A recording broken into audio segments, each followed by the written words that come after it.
are live. Okay, good morning and welcome to the Zoning Board of Appeals meeting, Friday, October 14th, 2022. We have the meeting minutes from September 9th, 2022. Do I have a motion? Make a motion. Second? Second. All in favor? Aye. And moving along here, we have a determination for Red Trust 99 Main Street. And Pam, I can't find it. Oh, right here. Okay. We have a determination today, and then files available at Village Hall for reviewing. On the application of Red Trust 99 Main Street, Suffolk County Tax Map number 301-2-7, 36.2 to construct an accessory structure. Pickleball court is approved. May I have a motion? So moved. Second. Pam, can you please call the board?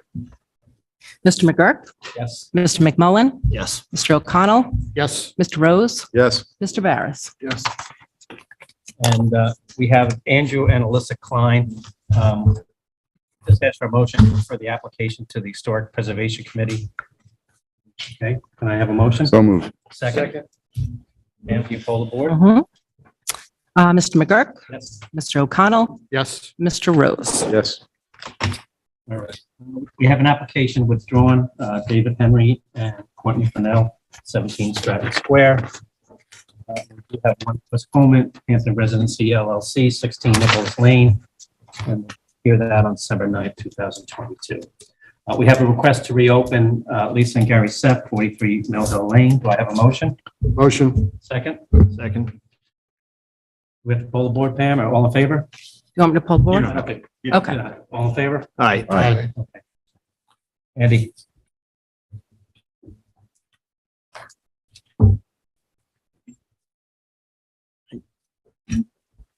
Good evening, Mr. Chairman.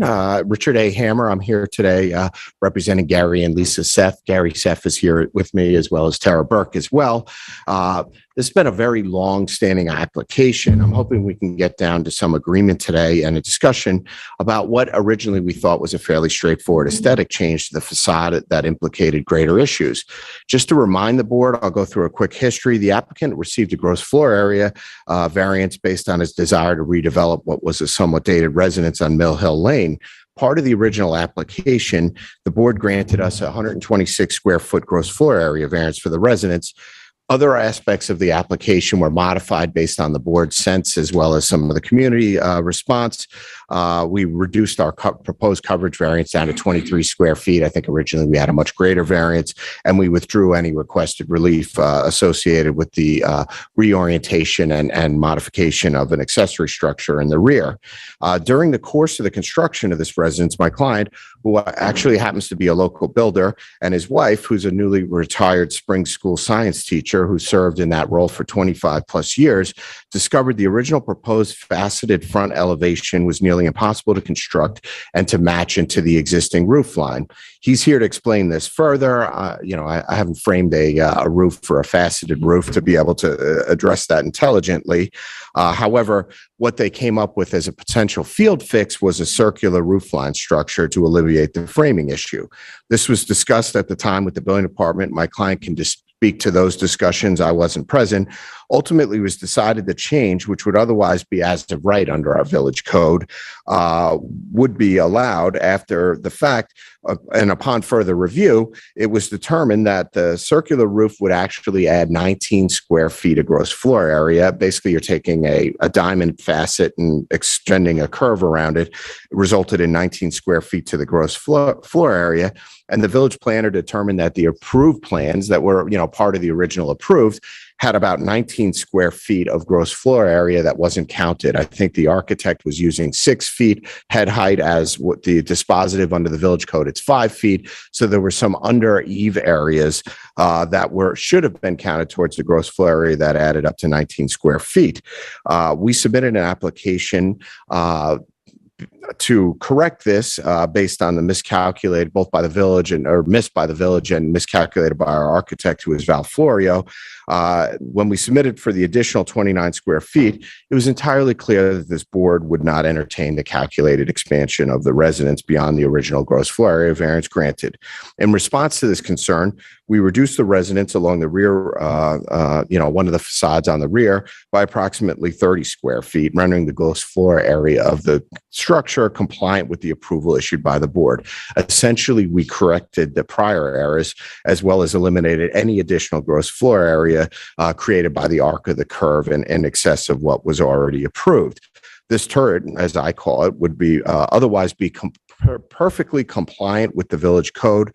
The only reason this was referred back to the board was based on the prior variance that was issued to us.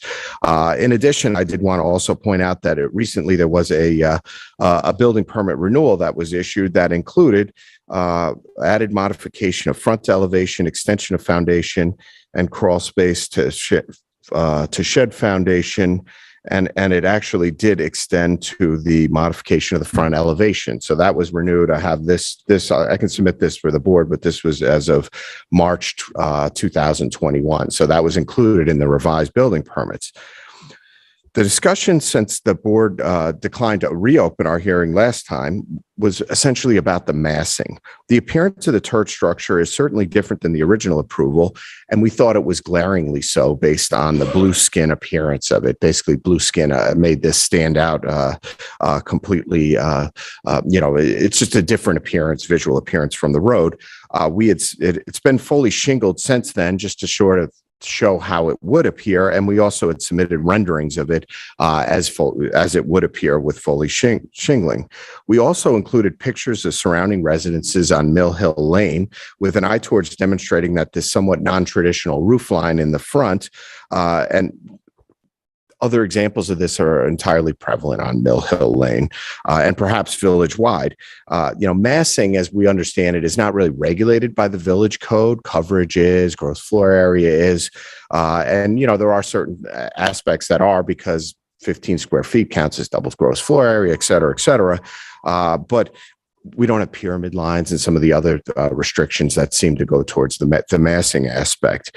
It seems kind of arbitrary to select this particular feature, which would otherwise be perfectly allowable under the village code as being a factor in our modification request. The structure, the revised turret structure where we had a faceted doesn't require a variance at all. It complies with front yard setbacks, side yard setbacks, coverage, everything else is entirely the same.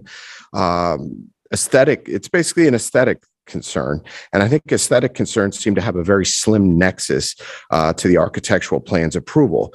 There is a genuine hardship here that was encountered based on a drafting error that created the existence of this structure in the first place. And I'm sure Gary can address that much better than I would. I would respectfully ask the board to reconsider this change, particularly based on the information we've submitted about, some of the other appearances on Mill Hill Lane that have more non-traditional roof lines that create a more front mass area. This is something that the owners, Gary and Lisa, really like at the end of the day. And I think you should, I would ask you to respectfully look favorably upon this after our efforts to approve this for Gary, and they can finish building their house. I'd certainly welcome the opportunity to answer any questions about the process, how this occurred, the implications of the design that created this issue. But I don't think I can ever change somebody's sense of aesthetics or style. Basically, I don't really think that's not implicated by it. As I said, the building permit was renewed in 2021. That included this change. We're in front of you today because we are seeking to modify the approved plans that were part of our original application that this board granted going back, I think it was 2021. Was that? So in 2022, there was an additional modification granted. In any event, I'm here to answer any questions, and if you have anything that I can't answer, Gary or Tara can certainly assist. Board members, any questions?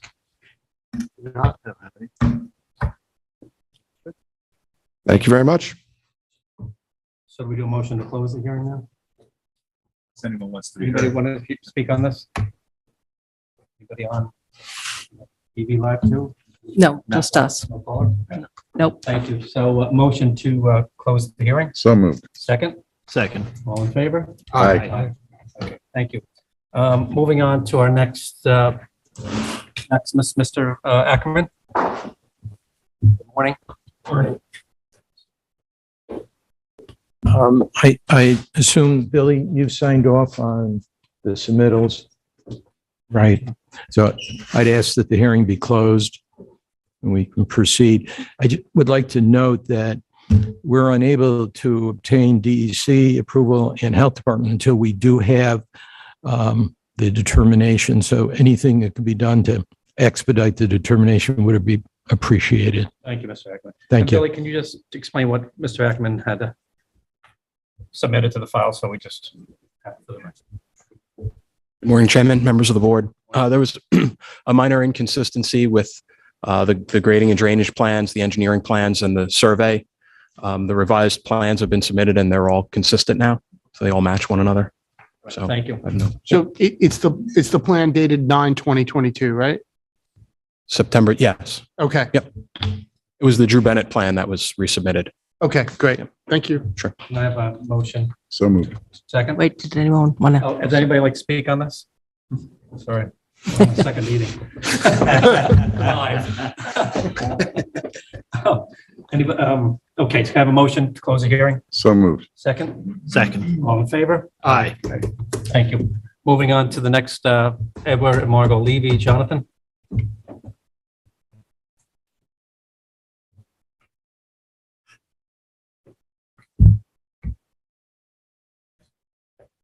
Hi, John Tarbett for the applicant. We were previously here, just to briefly refresh the board's memory. We're seeking a gross floor area variance, and we happen to own the vacant lot in front of this property. We were offering to reduce that lot's ability by the same amount of GFA that we're requesting for the house. And at the time of the last hearing, the board had asked us to submit a covenant showing how that would work, which we've done. And I believe Lisa had wanted, there was a question from the board about whether this variance could be used by future people on the same lot. If this house were to be torn down, could they benefit from that, from the variance granted to the existing house? And I believe Lisa wanted to look into that as well. So those were the two open issues, if I remember correctly. Thank you. So we'll continue this in December. We don't have anything. Yeah, that's fine. Okay. Okay. Yep. Thanks. All right, thank you. Okay. Moving on to the next hearing, we voted to send that to the historical committee, so we will be hearing that. On to the new hearings of the day, we have Gales Beach House, and I guess it's Andy again. I'll read the notice. Please. Application of Gals Beach House LLC, Suffolk County Tax Map Number 301-10-130.1 for area variances from Chapter 278 zoning to legalize AC condenser units. 4 variances of 11.6 feet each are requested from Section 278 3A5B to legalize 4 AC condenser units, each located 8.4 feet from a side yard lot line, where the required setbacks are 20 feet and any other relief necessary. The subject property is 88,666 square feet in area and is located at 24 2 Mile Hollow Road in Residence District R160. This project is classified as a type 2 action in accordance with SECRA. Hammer. Good afternoon, Mr. Chairman. I'm here for Gals Beach House LLC. We're seeking a variance to allow the installation of 4 AC units. You can see them on the survey. They're located to the south of the house. There are existing AC units that are up against the house that you'll see on your survey based on the location of the driveway as it turns in and the orientation of the garage. We couldn't simply just extend the area there. The area that was selected to put the AC units is both consistent with the way that they were plumbed in, basically where the lines come out of the house.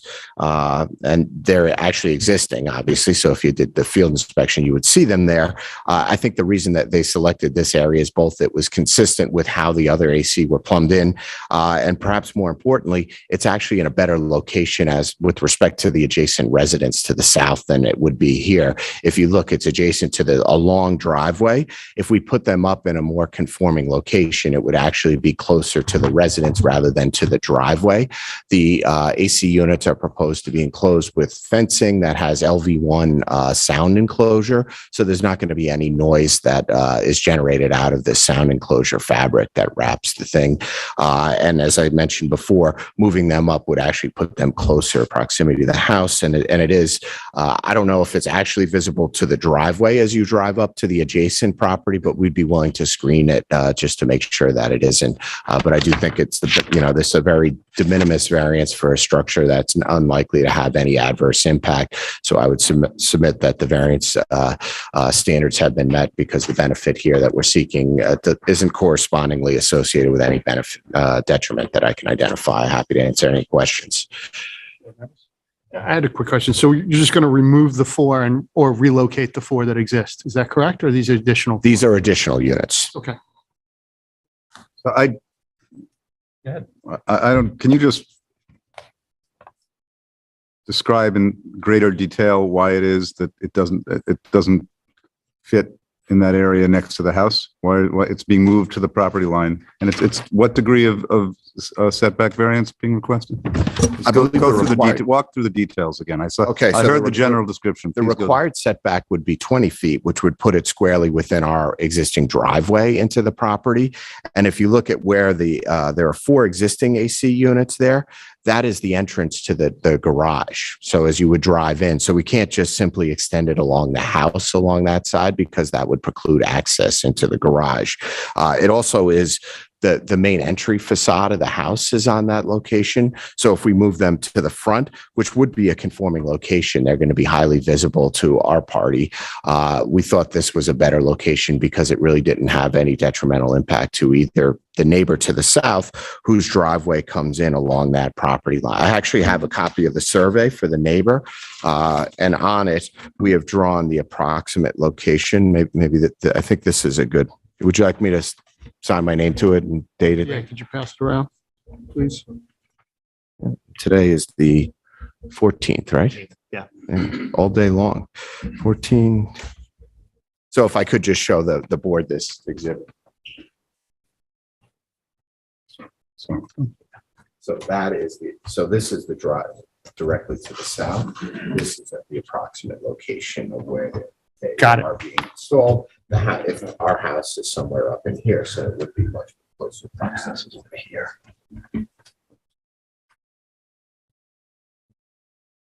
So the neighbor's house is, what would you say, approximately 150 feet from the location of where these are going in? Approximately, yes. And it's closest to the driveway. It's next to our driveway and their driveway as they come in. Right. And that LV1 fencing material, I don't know if you've seen that sound enclosure material. It's pretty dense, and it really is effective at dampening any potential noise impacts. I've used it on generators and similar applications, but probably is overkill for this. But we thought it was important to provide that there wouldn't be any intrusion into the neighbor's property at all. Any other questions? Why are these additional units needed? I think that it's just the tonnage that's required to cool the house exceeds 4 units. You need 8 units. I don't know the actual tonnage of the units. I could certainly get that for you, but 4 units is insufficient for the existing residents.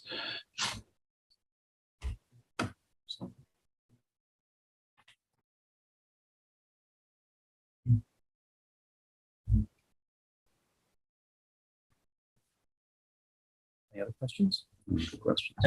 Anybody in the audience like to speak on this? I don't have any. Mr. Hayden. Go ahead, Billy. Sorry. Good morning, members of the board. The fencing detail, I don't recall receiving a copy of that. So if it's been submitted to the file, I don't believe I received it. But I just would ask the board to ensure that a copy is in the file so that we're aware of what the material is and what the fencing enclosure includes. So maybe leave the record open for a week or something and let the applicant ensure that that material is in the file. Andy, you'll get the. Thank you. I have a copy of the fencing material, but I didn't have a copy of the location of the fence. It wasn't showing. Yeah. Can we get a detail of how that's going to be installed? Go ahead. Oh, I see. I see it now. That's kind of the rectangle around the AC units. As long as it's in the board's file, I just didn't receive a copy of it. That would be fine. So can we close the hearing? And Well, I have a question to the Mr. Chairman, just in terms of the criteria that we use. I have no doubt. I mean, sounds like there are reasons for why the applicant wants to move or install these in the setback area. I assume there are many people going forward who would like to, especially, if they add to their AC loads for their properties, who would like to put their AC units in the setback areas. And I just, So should the board be inclined to grant, I think it's important that we, in the decision outline the distinction. right. I think we need to have criteria and understand. I'd like to go by and just look at the, So why don't you Location. do that and then give me Yeah. a call and we can talk before a decision. okay, thanks. I think it's Okay. important. It's important to Yeah. I make sure certainly we would like to, typically a variance, strict adherence with zoning is required. And if you can't, you have to have a good reason. The general variance standard is a benefit to the applicant, has to outweigh the detriment. In this case, I think it's applicable because there is no real detrimental impact. If this were negatively impacting a neighbor or the noise, but we've tried to mitigate that as best we can. And that is one of the chief variance consideration. So to your point, yes, not everybody should just go and say, oh, willy-nilly, we're going to avoid this. But if you can meet a variance standard, it is worth certainly asking the board for relief when a strict application of the zoning board or zoning code doesn't result in an equitable result. Okay, let's keep this open. Let's get the material to Billy. Let's distinguish it and then we'll keep it open until December. Okay. Is that okay? Yeah, that's fine with me. Conditioning. Now until. Well, you never know. Actually, it was pretty warm yesterday, I got to say. Thank you. Okay, thank you. Let's move on to the next hearing of the day, Hunting Hospitality LLC. Sure. Application of Hunting Hospitality LLC, Suffolk County Tax Map Number 301381 for variances in accordance with Chapter 278 zoning to construct additions, a swimming pool, porches, and other accessory improvements onto a property containing a pre-existing non-conforming use. Variances of sections 278(1)(b)(1)(a) and 278(1)(b)(2)(c) are required for the extension and enlargement of a non-conforming use where the extension or expansion of a non-conforming use is prohibited. A 25,015 square foot variance is requested from section 278(3)(a)(9) to permit 42,690 square feet of coverage where 17,675 square feet is the maximum permitted. Existing coverage is 41,112 square feet. A 4,844 square foot variance is requested from section 278(3)(a)(13) to construct 554 square feet of additions totaling 14,844 square feet of gross floor area where the maximum permitted gross floor area is 10,000 square feet. Variances of 10 feet, 10 feet, 8.2 feet, 9.9 feet, 1 foot, and 5 feet are required from section 278(3)(e)(1) to construct a swimming pool 40 feet, pool patio 40 feet, 3 cabanas located 41.8 feet, 40.1 feet, and 49 feet, and a walkway 45 feet from the rear yard lot line where the required transitional yard setbacks are 50 feet. Variances are requested from sections 278(3)(b)(2)(a) and (b) to construct an addition with a roof classified as a flat roof where it appears more than 15% of the roof surface, which qualifies as a flat roof. A variance is required from sections 278(2)(b)(1) and 278(3)(b)(3) to expand the third story of a building where buildings are limited to a maximum of 2 stories. A 9.6-foot variance is required from section 278(3)(a)(11) to locate a shed 40.4 feet from a rear yard lot line where the required transitional setback is 50 feet and any other relief necessary. The property is 88,376 square feet in size and is located at 94 Main Street. The property is located in residence districts R80 and R40 and the Main Street Historic District and is a contributing property of the East Hampton Historic District. This project requires approval of the Design Review Board and is classified as an unlisted action in accordance with SECRA. Thanks, Pam. Is the applicant present? Morning. Good morning, everyone. My name is Martha Reichert, Toomey, Lathan, Shea, Kelly, Dubin, and Quartararo, 33 West 2nd Street, Riverhead, New York, for the applicant. I have a handout for the board and I have a poster that I can place in front of the podium so that the public and people are online. Thank Thank you. Sure. You're just going to give me a copy? I have a copy for every. Oh, okay. So just take one and pass it.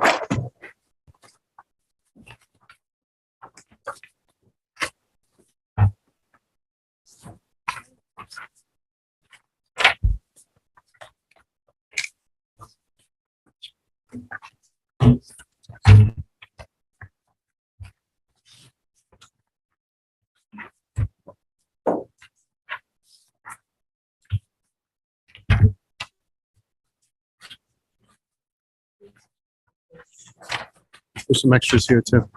Face it this way, so the other.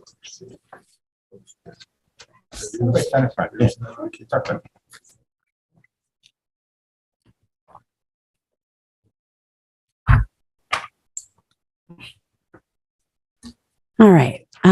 So again, my name is Martha Reichert, and I'm here to represent the applicant, the Hunting Inn. I think this project can be best sort of parsed out into two different things. Some of the improvements that we're seeking to make are to bring this property into ADA compliance. We have proposed a new ramp and walkway that will allow people to enter the building. Currently, there is no ADA access for the hotel or the restaurant guests. And as a piece of public accommodation, it is the owner's intent to make this property available, to make it equitable, and to give, sort of a dignified entrance for people who need to use the ramp or the elevator to gain access to the room or to the restaurant facility. It's also required by federal law when you make a substantial improvement to do those improvements, are you not? Yes, we are, Mr. Messina. It's not totally gratuitous. Right? No, it's not that it's gratuitous, but I think it's relevant to say that's one of the reasons why we're here. And because this property is a pre-existing non-conforming use, and because it's in the Main Street Historic District, it has to go before this board for variances. Anything that we would propose to do to the structure would require a variance from this board, and so we're here regardless. And because it is required under federal law, it is also something that we have taken into account the fact that we are in a historic district and that this is, a focal point of the village, right? The jitney stop is in front of it. It's one of the first things people see when they come into East Hampton.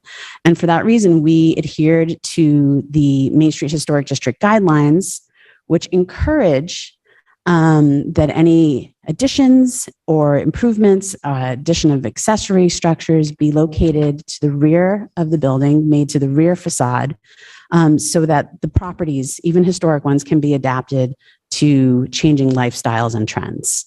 And that's what we've done. All of the improvements are focused towards the rear, but they also comply with the ADA requirement that they be placed as close to the building as possible. We have 2 new parking spots that are proposed, which are adjacent to this new walkway that will then ramp up through this proposed covered porch and bring people right to where the elevator is. The 3-story addition is the minimum necessary to accomplish the goal, which is to house the elevator shaft, and create I guess it's called an elevator lobby, the area in front of the elevator with sufficient area for a luggage rack, people, their suitcases, etc. But it is the minimum amount necessary. So do you have something from an architect or engineer that supports that conclusion? I can get you something if you want something certified from our architect. We, at Billy Hajak's review and request, we had an ADA analysis plan that looked at all the slopes for the ramps and the patios to show that they were in compliance with ADA. So those are the main additions to the building. We have a covered patio that is part of that ADA compliant walkway. And on our renderings, we have shown it with some sort of lounge style furniture. The idea is that it will be an outdoor space where people can enjoy the backyard, the swimming pool, enjoy a cup of coffee, read a newspaper, read a book, get into the shade. It is not for outdoor dining. We are not introducing any sort of outdoor dining. We are not intensifying the restaurant use or the in use. There is no addition of rooms. And it will not change the parking burden on this property because, again, we're not intensifying the principal uses of the inn or the restaurant. This is just, I think, something that we've learned from COVID. It's an outdoor space. It's in the shade, and it's something that the guests can enjoy. A couple other things to sort of point out is that in developing this project, we reduced a number of brick terraces that were in a non-conforming location. And so we reduced our coverage while sort of reintroducing it in a different area to accommodate this patio, the raised patio, and as well as the pool patio. The pool patio itself is designed to be ADA compliant by using permeable pavers. So while we acknowledge that even permeable pavers go towards a lot's coverage, they are permeable, which from the environmental standpoint means that we're not reducing the permeability of surface water absorption. There is a section of the village code that does exempt certain ADA or any improvement that is designed for accessibility from certain setbacks and coverage requirements. We have included all of it in there, but we just wanted to bring that section of the code to the board's attention. Moving on from the pool patio is the pool itself, which a number of letters have been submitted into the record from some from neighbors, some from people, from residents of other parts of the village, echoing their concerns about the pool. And I think, again, the Hunting Inn is a place of public accommodation and it's beloved by many. So the neighborhood interest is understandable. And one of the things that we did in designing this application was we tried to design it with their privacy in mind, but also acknowledging that this is an inn, right? We're in the hospitality business.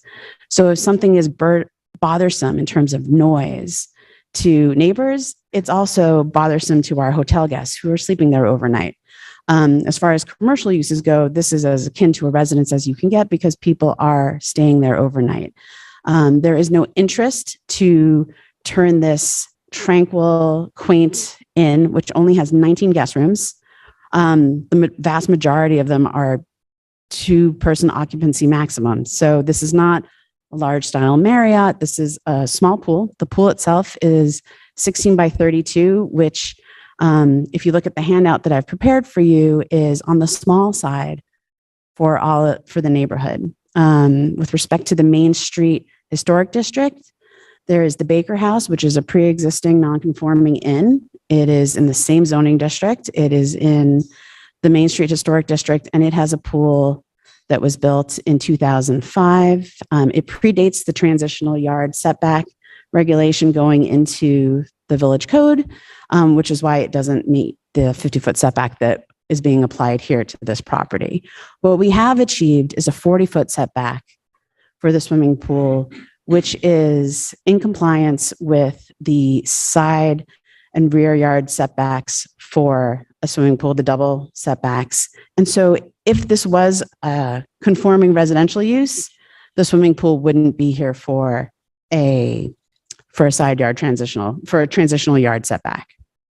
And I say that only because I know that this is a commercial use, but it's one of the few times where the commercial use in this zoning district overlaps with the conforming residential use of the district because a swimming pool is a customary accessory use for the inn, just as it is a use though coming from 20 rooms.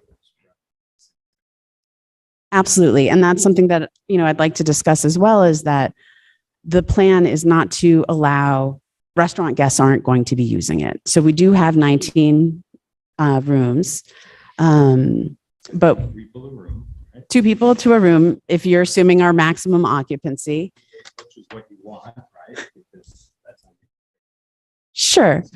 38 people potentially. Not everybody's a pool person, but I think that it's something where we could covenant limiting the use to our hotel guests. Outside members of the public who are not staying at the pool would not be eligible to use it. And that's something that we feel comfortable covenanting to. I mean, I think that along those same lines, if you look at the character of the community, especially along the Hunting Lane Historic District, all of these homes, with the exception of maybe 4 or 5, have swimming pools. So again, we can make those same arguments if every single residence use their pool at maximum capacity.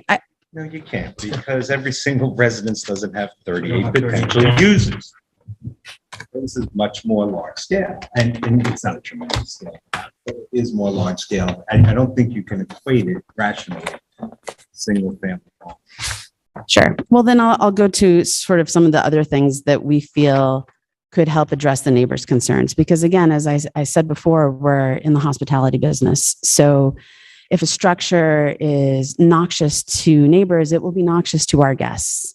Again, our hotel rooms are small. They are generally, the customers tend to be on the older side. It doesn't really cater to small families. I consulted with the general manager. None of the rooms are adjoining, which is something that, families with young children would be interested in. So, I mean, again, the inn has a tranquil feeling to it that the current owners are not looking to change or disturb in any way, shape, or form. The hours of operation for this pool are contemplated to be from 10 in the morning to about 8 p.m. or to coincide with the sunset, but not later than 8 p.m. Again, the inn serves breakfast and they don't want their breakfast guests to be disturbed by pool activity. It's really not envisioned as being a loud place of congregation, but again, to provide an amenity to the hotel guests that they often look for and like if they're not beach people. I would say most people coming to East Hampton are beach people, but everyone likes to have a pool as evidenced by the neighborhood.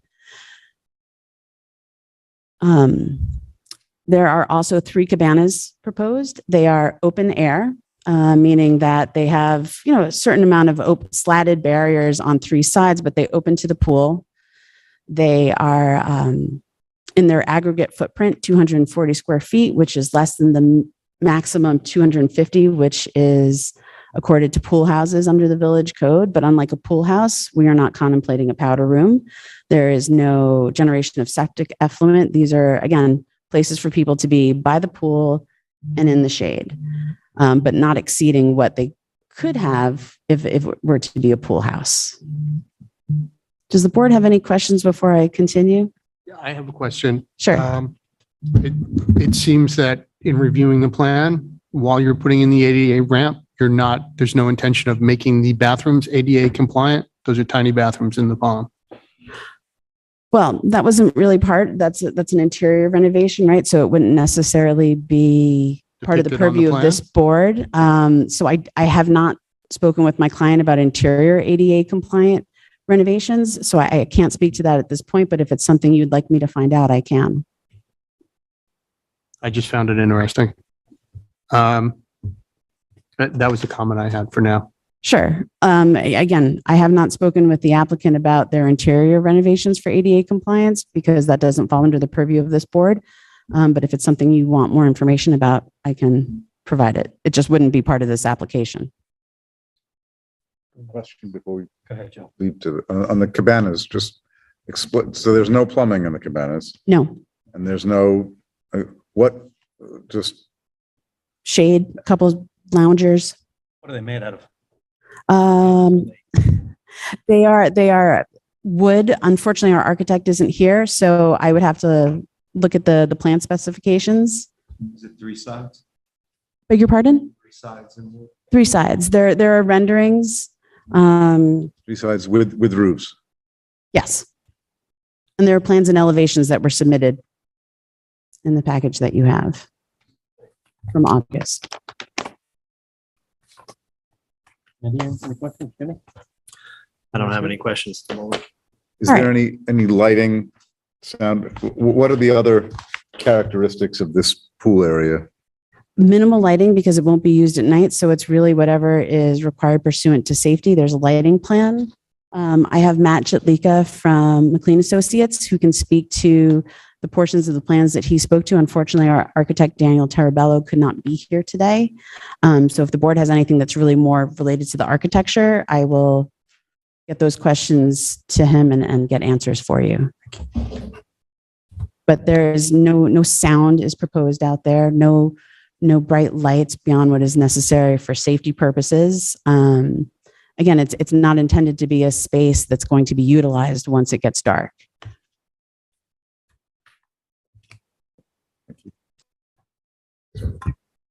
Keep going with your Sure. presentation. So before I go into the variance standards, which I know all of you know at this point. I kind of want to talk about the context of the neighborhood because just to give you a little bit of color to my background, in addition to being a land use attorney, I have a strong passion for historic preservation. I'm the vice president of the Montauk Historical Society.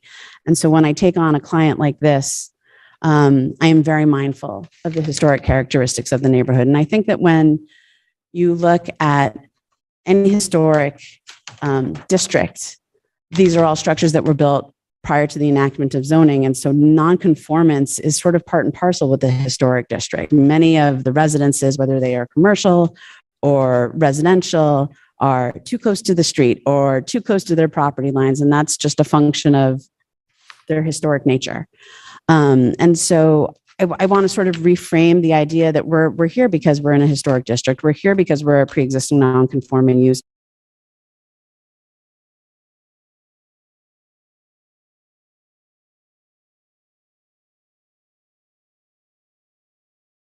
But that part of the fabric of the village of East Hampton and its history. So turning to the character of the community, the inn is a commercial use, but it is one of a temporary residential nature. There are multiple pre-existing non-conforming inns along the Main Street Historic District. As I mentioned prior, the Baker House has a swimming pool, and the Design Review Board has approved 9 other properties in the Main Street Historic District for a swimming pool. So this doesn't exist in a vacuum. Non-commercial properties? No, not 9 commercial properties, but 8 residential and 1 commercial, right? The Baker House. So again, it's Did the Baker House require variance? the Baker House, if it were to do it today, would require a variance. The transitional side yard regulations were implemented in 2007, and the Baker House was approved in 2005. But it didn't require variance. Did it go in front of the DRB? It did. I believe it did. Yeah. No. It would have had to go before the DRB because it's in the historic district.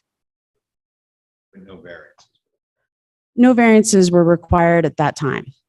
But it is now a pre-existing non-conforming swimming pool.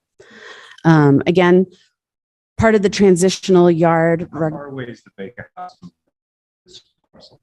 I don't know, about a half a mile. Well, in excess of 500 feet, right?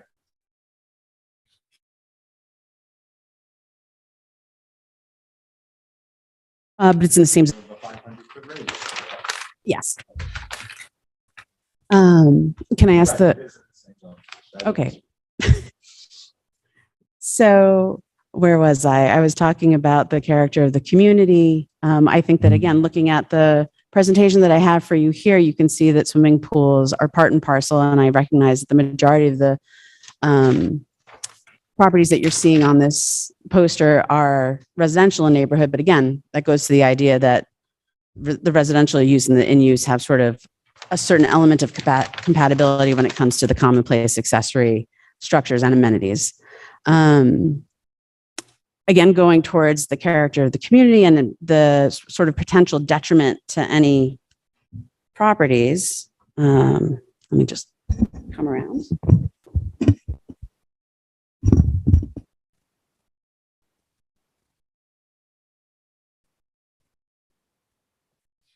So the closest affected property is about 163 feet. Its principal residence is 163 feet from where we're proposing our pool.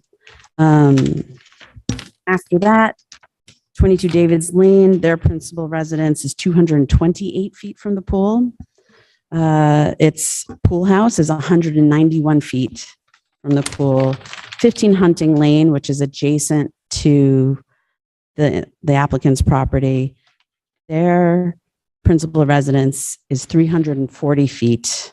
14 Hunting Lane across the street is 352 feet from the area where the pool is proposed. So I think that the immediate impacts to the majority of neighbors are sufficiently far away that they can be mitigated. Also, as part of the transitional yard regulations, a 20-foot vegetative buffer is required. In the area of the pool, we have proposed a 40-foot. So twice what is required, 40-foot.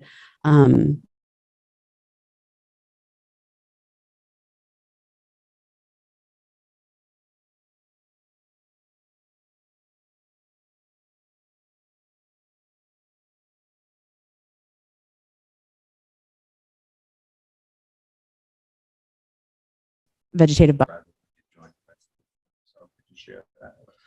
Well, so for the immediately adjoining property lines, we have achieved a 40-foot setback, which it's required under the code. So again, what we're seeking here is a variance of approximately 10 feet from the transitional yard, which is designed to where you have a pre-existing or where you have a commercial use adjoining a residential district. It's designed to provide that adequate buffer between sort of what is thought of as one incompatible use next to the compatible use or the conforming use. Here, again, we have, because of the pre-existing nature of the property, we have several improvements that we are removing. So again, we are sort of alleviating one nonconformity and shifting it towards an amenity that we would really like to have for the property, but also, again, we are mitigating by having a double wide vegetative buffer. And, if there are other comments or suggestions the board would like to see as mitigation for it, we're very open. I think this is the point of this first meeting, is to get the board's comments and feelings on these proposals. If you'd like, I can keep going. Are there other, I think we know the variance standards at this point. It's the minimum amount necessary. The original application that was submitted by a prior firm had the pool much closer and would have needed also side yard setback relief, not just transitional yard relief. We redesigned the application to bring the pool as reasonably close to the structure without making it untenable, while reducing the number of cabanas to bring it into that under this aggregate square foot of a pool house. And again, we've removed coverage in certain areas. We have a very robust planting plan, and so we hope that that is enough to mitigate the neighbors' concerns. Why do you even need cabanas? You described it earlier as a shady area. It's something that we've proposed. It's something that the owner likes the design and the look of, as a way of just providing, again, that sort of respite from the sun. And that's why they've been proposed. Just a process question in terms of, obviously, we'll want to refer this to the Historic Preservation Committee since it's in the district. Right, but the question in terms of environmental review, because this is substantial in terms, it's not just a distance variance, it's a use, it's an expansion of a non-conforming use in a extremely prominent and sensitive area. So I'm not making a judgment one way or the other, good or bad, just saying it is a significant action in regard to a non-conforming use in a prominent location. So the question is, has there been a full environmental assessment done for this? Are you referring to the swimming pool or the ADA? The application as a whole. All right. Well, so to sort of go to those things, the ADA proposals, including the addition to the structure for the elevator, those are to bring this property into compliance with federal law. And they will not generate any effluent, right? They are, again, to house an elevator shaft. It's a simple process question. I guess I'd address it to council. Has there, or to because to it's an Billy. unlisted action under Billy's memo and the findings that this board will make, should they assume lead agency status, we need to perform to fill out and submit the EAF Part 1. So that's We're going to wait for Billy to, we're going there. And so we'll submit it. Billy will review it, and then you'll make your determination of significance. Will there be any sound or music? No. We don't know. You can bring a portable speaker. No, I understand. I'm not, again, just asking if there's any wiring or is there any electric wiring? Installation is really what you're talking about. No sound installations are proposed. And, just to sort of go back to this idea of expanding the non-conforming use, the non-conforming use is the inn and the restaurant. We are not adding tables. We are not intensifying the restaurant use, and we're not intensifying the inn use. No more guests can stay there after this than they can stay there now. But you are intensifying the use of the property by adding the pool. Potentially intensifying the use of the property. I mean, yes, again, it's going to be limited to the same number of users that are currently permitted to be on the property. They could be in that outdoor area to begin with now, right? So it's not that it's a restricted area of the property. In fact, if you look at the survey, there is a brick terrace that is being removed that currently has some lounge chairs and a seating area. And if anything, we're actually bringing the portions of the property where people can use further away from the neighbors than currently. Will there be food or drink service available in the? No, the village Cabanas? code forbids the introduction of any sort of outdoor dining. So if a hotel guest gets a cup of coffee and they want to sit on that covered porch with a book, they can do so, but there will be no table service because again, that would go against the village code. So nothing prevents them from going to the bar and bringing drinks out there.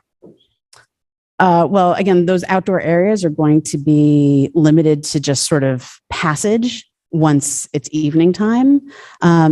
Service of beverages in terms of alcoholic beverages would have to be in accordance with the establishment's liquor license, which sometimes permits outside consumption. I don't have the answer for you on that one, but I can look into it, but it's not currently proposed. It's not the idea that it will become an area for congregation or for socializing in that sense. It's meant to be a peaceful respite of outdoor space for people.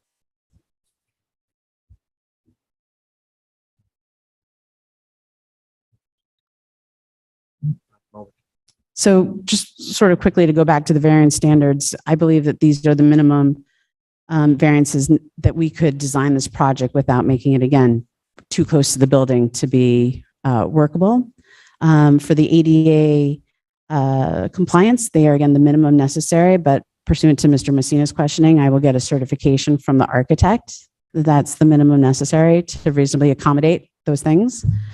Environmentally, we will fill out the EAF form, but this project will not generate any effluent. It is not increasing room capacity, guest capacity for the restaurant. It is not changing parking other than the fact that handicap spaces are being added close to the ADA improvements pursuant to the ADA requirements. And in terms of a self-created hardship, well, this board knows that's not a dispositive factor under the law. Again, the applicant knew it was buying a 300 plus year old building and is making strident efforts to modernize it to comply with the law. Wants to bring it into sort of an amenity that is commonplace and that he would like to be able to offer to his guests. So it is the minimum amount necessary. It will not adversely impact the environment pending this board's determination. And to the extent that it's self-created, it's a property that wherever we were to propose these improvements, we would find ourselves before this board. Any other further questions? Not at the moment. What? There's a compliant place on the property you could put it. I would be in the middle of our parking lot, so that would actually impact. I mean, that's a much bigger reconfiguration, right? There is a place that exists, right? Yes, I suppose so in terms of the parking lot, but then it would change parking calculations. It would not be as Swapping one problem. we're swapping one nonconformity to the other. And if you'll indulge me for another minute or two, the lot coverage variances that we need are a result of the fact that the parking lot counts towards our lot coverage. If you look at the actual coverage in terms of structures and everything else, we are approximately 7,000 square feet under the maximum permitted on this property. So because the parking lot and the driveway, which account for 30,000 plus square feet, are counted towards lot coverage, that's why we need these lot coverage variances. Also, just to follow up on the question, there are, depending on the configuration of the pool, the patios, the cabana, there are alternative designs that could accommodate a pool in a conforming location that doesn't disrupt the parking lot. I'm not advocating or trying to design, just to go to the question that was raised. There are presumably alternative scenarios that could fit a pool in an area that was conforming. It's just a 10-foot interjection into the side yard in the I think Ms. application. Reichert's point, though, is that if you do that, then you would come up even shorter on parking, right? No, I'm just saying, if you look at the plans as submitted, where the patio is, where the pool is, it doesn't involve, one could come up with a design that conformed to the setback regulations without intruding in the parking area. I'm not, it just, I can go back and talk to our architect to see what is reasonable, if it could be pushed any further back. It has been pushed back considerably from the original design that was submitted, and subsequently withdrawn at my recommendation, because I thought we could make this better. And I know that the board is asking us to refine it more, and I'll see if that's possible. But I think at this point, we've sort of compacted the design and shifted it away to the maximum amount that makes it sort of a comfortable space for everyone without having to pool right up against the building, and still giving, some space for a pool patio so that people can sit and be adjacent to the pool. There are separation standards. Yes, there are. Correct. Okay, thank you. You're welcome. Billy, can we hear from you next? And then we'll hear from the public. You review your memo that you sent to us. Good morning, Chairman, members of the board. Billy Hajak. I'll try to be brief. There might be some people here to speak. And I won't regurgitate my memo, but I did submit a report to the board dated October 13th. Sorry for the last minute submission. And I'm just going to touch on a couple of items that I think are pertinent to point out. So it's obvious there's a pre-existing non-conforming use in a residential zoning district. Alterations to a non-conforming use require a variance. So regardless of whether the swimming pool can meet a required setback or the transition yard setback, a variance would be required for making alterations to it. And the way our code works, if you were to establish a non-conforming use, it's a use variance. However, the extension alteration of a non-conforming use can be achieved with an area variance. So the board should be focused on the area variance standards when analyzing and looking at the project. The addition covers 3 stories, or 3 floors, I should say. The first floor is 305 square feet. The second floor addition is 132 square feet, and the third floor is 117 square feet. So the addition, it's sort of truncated as you get to the top, and it's wider as you get to the bottom. I would note that the floor plans do show some interior alterations in connection with the additions. They are moving some walls around and moving some rooms around. And it looks like there's, in addition to the elevator on the first floor, they're adding basically an entry foyer space, which squares off the back of the building, and it squares off the area where they're constructing the covered patio, or the roof patio area. The existing building contains 14,476 square feet, and the allowable gross floor area on this property is 9,838 square feet. And again, it's combined, it's a 554 square foot addition. As Mr. O'Connell pointed out, some of the bathrooms might not be ADA compliant on the first floor, and the applicant might want to look at the ADA compliance of the second and third floors, whether the hallways and the rooms are actually ADA compliant as well. I mean, this might be a matter of convenience versus actually providing true ADA accessibility. In terms of the accessory improvements, the covered patio is 952 square feet in size. I did previously request the applicant provide a written description of how that patio would be used, and given the board's questions in terms of uses and drink service and food service, I would reiterate it might be a good idea to have that in writing, outlining exactly how it's going to be used and the hours of operation.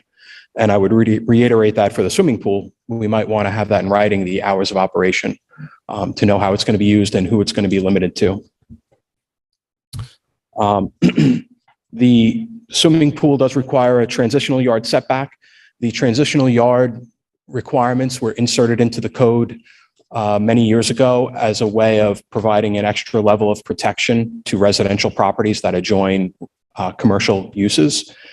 And so I'd be cautious of comparing a residential setback requirement with that of a commercial setback requirement.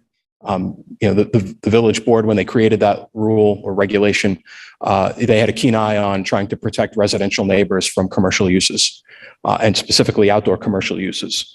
The transitional yard does require a minimum 20-foot buffer screening area. They're proposing a 40-foot screening area adjacent to the pool. Just as like a practical matter, I just wonder if it makes sense to have vegetation going up to the edge of the pool. You're not going to have access around one side of the pool. I just don't know how practical that seems to be. And the code does say that the board can require, or the applicant can propose 6-foot fencing in conjunction with the vegetative buffer to provide extra protection to neighbors. That's specifically outlined in the transitional yard requirements. I think there was a question about lighting. The plan proposes 12 bollard style lights. They're 42 inches in height. Based on my review, they do appear to comply with the village code in terms of dark sky compliance and lighting requirements. However, I do believe that additional lighting is going to be required for the covered patio and the doorways that are being added. So I think the lighting plan would need to be all inclusive of the entire additions that are proposed and not just the bollards. Excuse me. And finally, in terms of SECRA, I believe this is an unlisted action. That's the mechanism for determining whether you think the project is going to have an adverse impact or an impact on the environment or the character of the neighborhood. The procedure here is the zoning board. I would recommend the zoning board declare lead agency. The applicant would have to submit an EAF Part 1, and through that process, the board determines whether they have enough information to adequately decide the project won't have an adverse impact on the environment. So you can use that procedure to request alternative designs, additional information, and the like. So that's a summary of my report to the board. Thank you, Billy. So just, if I can just, I'm not sure, the two of you, the process is the board would declare, for the record, a lead agency status, and then request of Part 1 EAF for the purpose of reviewing, and within the context of that, we can go from there. Yes. We would do that the next meeting. Yeah, I'm sure Ms. Riker might want to make adjustments, and we really want to know what's before us before we do that. Any other questions? Thank you. Thanks. We do have a lot of letters that were sent to the village hall. If you want to look at them, read them, please see Pam or go on the village website. And would anybody like to speak on this subject? Any hospitality, please. Please go. Yes, you can. Sure.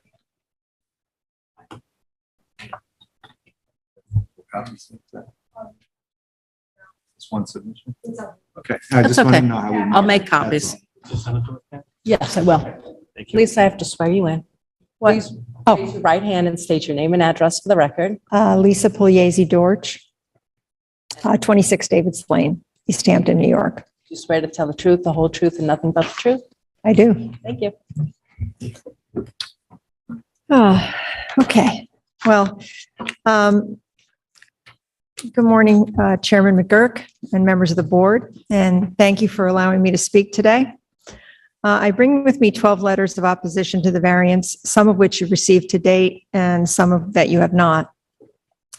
My family has been a resident of Davids Lane for 30 years, and I'd like to share my thought on the Landry's variance application to add a swimming pool, cabanas, surrounding patios, etc., to their Main Street location. Apart from the Hunting Inn's primary location at the entrance to our beautiful village, the site is an important contribution to our historic district. As a pre-existing non-conforming property, the application requires your most stringent evaluation, with greater consideration given to the surrounding residential properties and the historic nature of the site. I will never, ever forget my first visit to the Hamptons and my arrival at the Jitney stop in front of the Hunting Inn. It was so majestic yet understated, and I immediately understood why East Hampton was named the most beautiful village in America. I traveled to all of the eastern villages that weekend and noticed that each had its own feel and vibe. All were unique, but for me, none compared to the thoughtfulness of East Hampton. And by thoughtful, I mean that it was really apparent that people here cared and thought about their surroundings. Attention was paid to all of it and to maintaining its authenticity in the most natural manner possible. Over the years, as I have watched all of the eastmost villages grow and prosper and become more populated, some in ways that are not so appealing, it has become clear to me that the many administrations of East Hampton have worked diligently to allow our village to prosper while maintaining its majesty. And I thank all of you for that. I believe this has occurred largely because each administration has kept its eye on the prize and focused on maintaining our village's history, beauty, both natural and created, and serenity. I scrolled through the Landry's website last night as I was trying to understand who they are, and I saw all of their hotels, restaurants, and casinos. There were lots of bells and whistles, many, many pools and cabanas, even a shark tank. I mean, their success is apparent, and I am certain that their hotels and restaurants are very appealing to those looking for exactly their kind of experience. However, as I continued to scroll through their website, I found the Hunting Inn, nestled incongruously amongst their downtown Houston Westin, Holiday Inn Galveston, and Golden Nugget Casino in Atlantic City, to name a few. There in the middle of all their properties is a bucolic shot of the Hunting Inn, springtime tulips in full bloom, and its caption reads, "The Hunting Inn is one of the most beautiful and historic landmarks in the oceanfront village of East Hampton, New York. The inn is nestled in the heart of East Hampton's Main Street, which according to National Geographic is one of the most beautiful main streets in America. The serenity and comfort of the Hunting Inn makes it the perfect country retreat at any time of year." Well, we can rarely have it both ways in life, can we? It's clear that the Landry Group has little appreciation for what it's taken to preserve and maintain this serene village over its long lifetime. Because if they did, they would not be asking for this variance. They knew exactly what they were purchasing in their purchase of the Hunting Inn, and they pitch it as such on their website.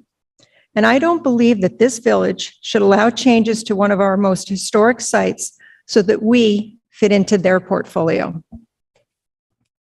I don't believe for 1 second that the Landry Group needs another location with a pool and cabanas, or that the lack of those amenities will minimize their profits. Those elements may be what their establishments typically offer, and clearly they want a pool and cabanas, but they are not necessary components for their already successful establishment. In closing, I just want to give a shout out to the Village Comprehensive Plan. Its creators and enforcers, you, the DRB, and our mayor amongst them, understand what has brought people here for decades and what is necessary to maintain our village's unique and historic quality. The comprehensive plan prioritizes green space, historic sites, and requires that the residential quality of the village be prioritized by protecting it from the sights, sounds, and smells of surrounding commercial properties. After viewing the Landry's website, I understand why they are repeatedly asking for this variance, but approving it is antithetical to our village comprehensive plan in every way, shape, and form. I respectfully request that you deny their application, and I thank you for your time today. Thank you, Lisa. Anybody else like to speak on this subject? Please.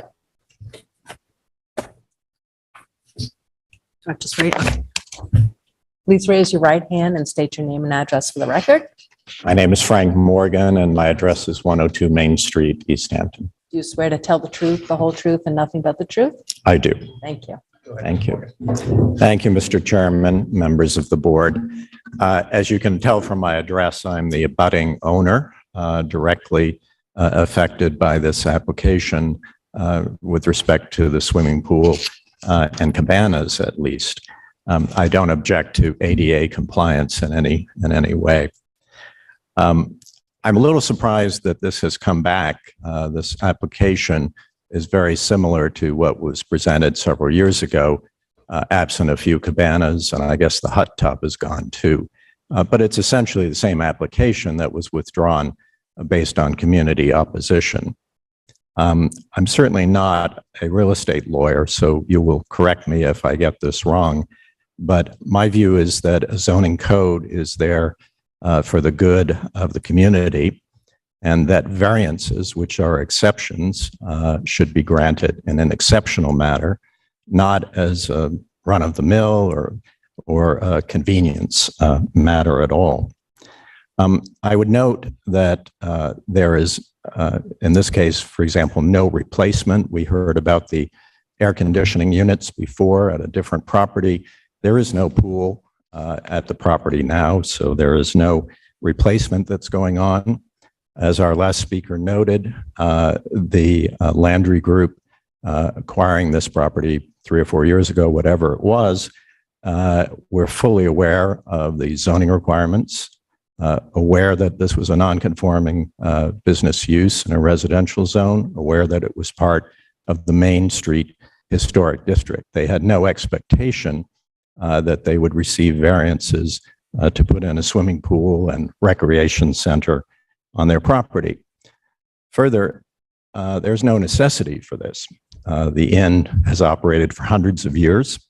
It serves meals, which I and others, probably all of us, have enjoyed. It has a bar arrangement. It has 19 rooms. It has operated, I'm sure, during our recent film festival, it was full. During the summer months, I'm sure it's full as well. It operates very nicely without a swimming pool and outdoor area. So I don't see any real need. So why is the application coming to us? I think it clearly is the case that they would like an amenity because they think it will improve the inn, either by raising prices for the rooms or somehow having an economic benefit. And to me, increasing the profitability of a commercial establishment is not a sufficient enough reason to grant a zoning ordinance. And then finally, speaking more parochially, obviously noise is an issue, and it's been addressed in part here. But I will give you an example. In the summer of 2020, the Palm Restaurant did have outdoor dining, and it was on the same property position where they're proposing for this swimming pool to exist. And from about 6 o'clock in the evening until 10:30 in the evening, we did get noise coming from diners, not people splashing in a pool or enjoying a cocktail they might bring out from the inn, but just people having a simple dinner. We did not complain in any sense at any time about that because we thought it was appropriate, given the pandemic, that the inn could continue to have meal service, and that was the way to do it safely. However, thinking of a pool and having perhaps children splashing around in the morning and the afternoon, people assembling for a cocktail before dinner, and then notwithstanding the proposed hours, the fact that, some exuberant young people might avoid the rules and no one might enforce them, have a bit of a midnight swim along the property line. So for all of these reasons, we respectfully request that you decline or deny the variances that are being sought. To be clear, just the variances with respect to the pool and cabanas. Correct. That is correct. That is correct. Thank you very much. Thanks, Mr. Morgan. Thank you. Would anybody else like to be heard? Okay. So we'll keep the meeting up. Go ahead.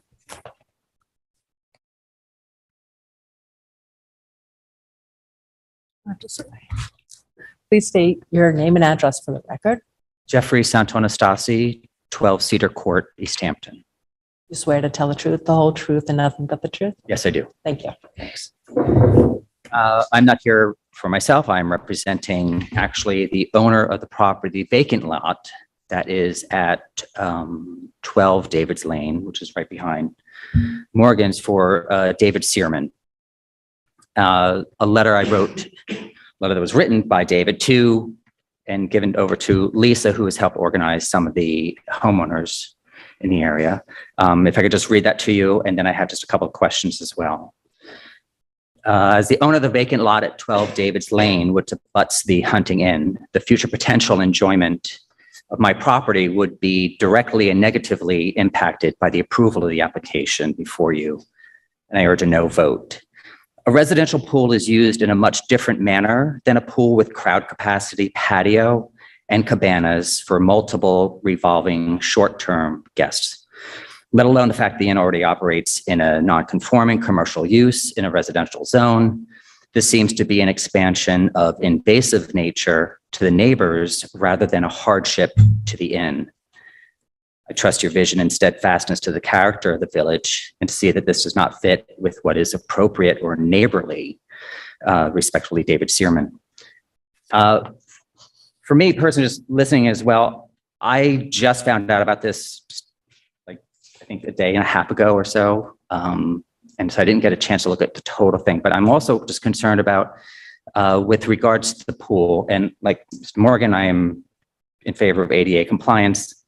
It is the pool that I am concerned about, is the safety aspect of the pool as well as the noise. But with this property of 12 David's Lane being directly behind it, I would presume there are appropriate safety measures to protect the pool from intrusion from other outside people who might, possibly gain access to it, which also brings in the safety question of fencing, pool alarms, and also lighting. I don't know the code exactly, but every other hotel that I've gone to or apartment complex that has a pool that's open to many, many people, the lights must be on at night for safety reasons. I don't know if that is an issue here at all, but that might be a question just to find Probably a out. question directed to the building inspector. Okay. Great. Yeah, look, they have to comply with there's certain codes that are applicable with respect to fencing and lighting, things like that. State code. They're gonna have to comply with it for this to be approved. Great. Okay. And you can take a look at the plan. It's available at Village Hall and on the website. So Yeah. we're gonna be coming back anyway. So you might want to use the. I'll review it a lot more in detail. And Great. you can speak to Mr. Hajek and Mr. Priato. They're both available to the public and they're very kind. Great. Thank you so much. Thanks, Jeffrey. December 9th is the next meeting also, right there. Yes. So we'll adjourn this meeting to December 9th at this point. No more comments from the audience? Hearing. Okay. Okay. So let's move on to the next. Application of Stephen and Deborah Shapiro, Suffolk County Tax Map Number 301-1310-9 for an area variance from Chapter 278 zoning to construct additions to a pre-existing non-conforming residence. A 1,532 square foot gross floor area variance is requested from Section 278-3A13 to construct 477 square feet of additions and to permit a residence to contain 6,646 square feet of gross floor area where the maximum permitted gross floor area is 5,114 square feet. The existing residence contains 6,169 square feet of gross floor area and any other relief necessary. The subject property is 41,141 square feet in area and is located at 16 Turwell Lane in Residence District R160. This project is classified as a type 2 action in accordance with SECRA. Afternoon, Trevor. Good afternoon, Mr. Chairman, members of the board. We're somewhat cleared out here after that last hearing. Trevor Darrell, Fleming and Darrell PLLC, on behalf of the applicant, Stephen and Deborah Shapiro. Stephen is here with me today, sitting in the back. The Shapiros purchased this property in November of 2021, so just last winter. And then it's a weekend home and a summer home. So really for the first time they used it full-time was this past summer.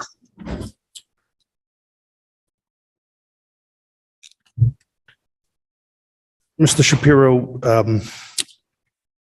when he was a young boy, had cancer in his leg and a portion of it was removed.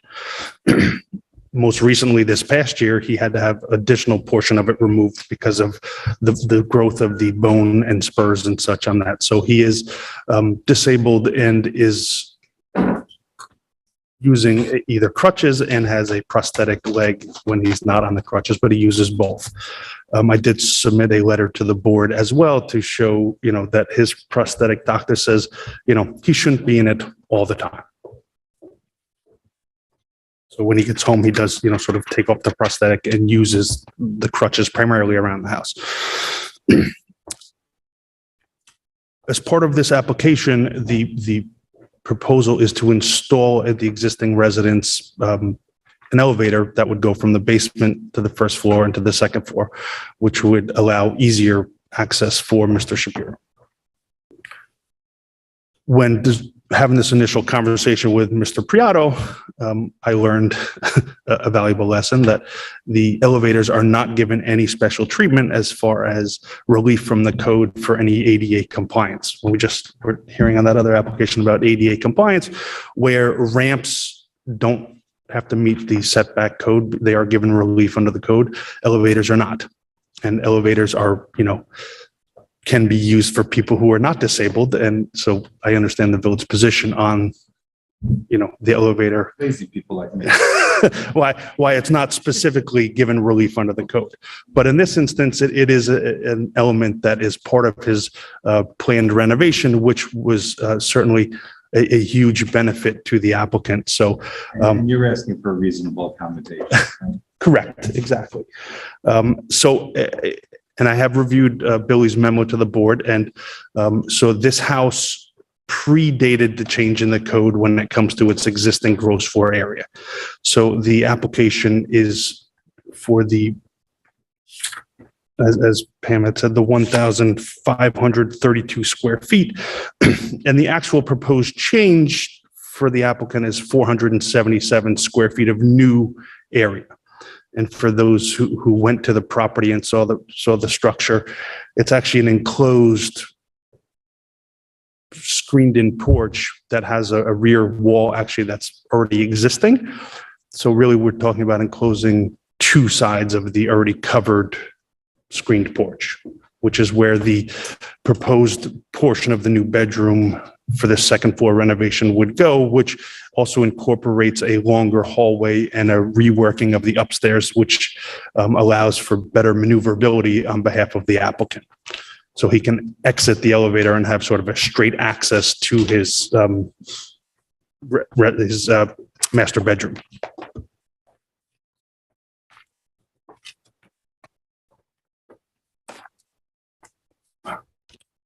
With regard to this property, it sits on a flag lot off of Turbo Lane. So it's not visible from any of the persons who would be, up and down the street. And additionally, it's not visible from any of the neighbors. It is extremely hedged in. And on the rear side of the property, the nearest neighbor, I think, they have their tennis court sits on that rear property line. So we're not having any negative impact to any of the neighbors on this proposed expansion as well. And it's important to note that the proposed area that we're going to be enclosing is already in the footprint of the house. So we're not looking to expand the footprint of the existing principal structure at all. And I did note in Mr. Hajak's memo, he had suggested some possible mitigation, which I have discussed with my client, and he has no opposition to filing a covenant with this board that would run with the land forever, that no further expansion or increased GFA to the principal structure going forward. Additionally, we could covenant against any garage or accessory structures as well, excluding the pool house, because he hasn't gone that far as any potential renovation, but we are under the existing coverage, and any proposed pool house at that point down the road would have to come into compliance with the code. So it wouldn't be seeking any additional relief at that point.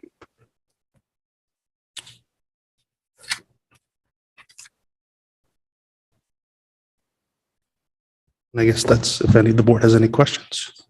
Board members? The only question I had is more for our attorney. if they do put some type of a covenant on this property, and at some point, either another owner or this owner decides to take the house down, do all those covenants go out the, No, are those the eliminated covenants and- still remain. You could ask them perhaps for relief from the covenant. It may make sense if you're doing a total demolition. The covenant runs with the land and it remains no matter what. I just want to shoehorn them into something that if something later on down the road, it makes the property undesirable for somebody if.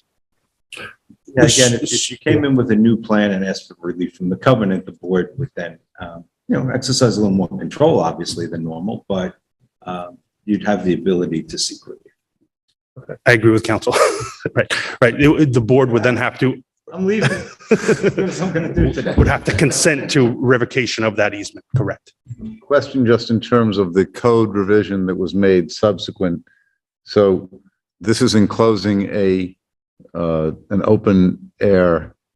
It's roofed over. Right, I know it's roofed over, but it's enclosing it and making it livable. So that area, as I understand it, was explained to me, but I just want to confirm on the record. The code was subsequently changed so that those areas are treated as floor area at this point or not? Man, defer to Mr. Priotta, how he does the calculation. So I think I can clarify. Sure. Thank you, Chairman, members of the board. So as far as the gross floor area calculation for an open air space such as this, it has not changed.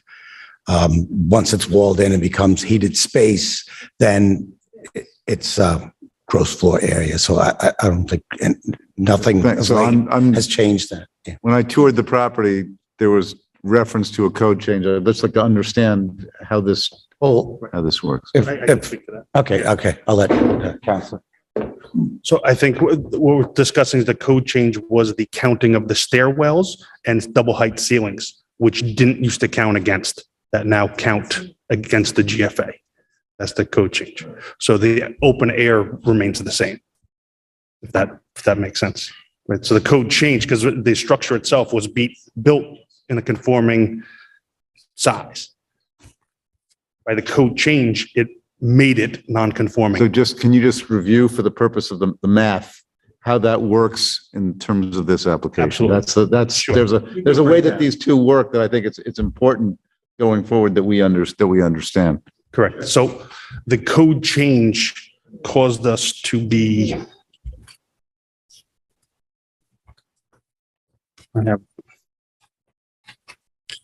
So at the time of the code change, the house became 1,055 square feet over the permissible GFA. Just by doing nothing. Whereas by before it was counting. compliant. Right, prior to the code change, it was compliant because we didn't count certain elements of the structure. And the amount of additional floor areas being requested pursuant to this, not counting with the enclosed area is what? So just go. 477 square feet of what's the actual proposed additional space. So while the variance seems much larger, it's incorporating 1,055 feet that happened just by the change in the code. That was already there. That was already existing, correct. And the area we're proposing to incorporate is also existing. It was just open air. So by enclosing it, it then counts as GFA. And that's how much? 477. 477. Yes. That's the proposal, but the overall variance, we have to start back. I know, I understand. That's the math I wanted to be clear in terms of the nature of what we're being of, right? Yes. Any other questions, guys? Anybody in the audience like to speak on this? Motion to close the hearing? Second? All in favor? Right. Aye. Thank you. Next hearing. Mhm. Application of Eric and Lori Blatstein, Suffolk County Tax Map Number 301-15412 for area variances from Chapter 278 zoning to construct a detached garage.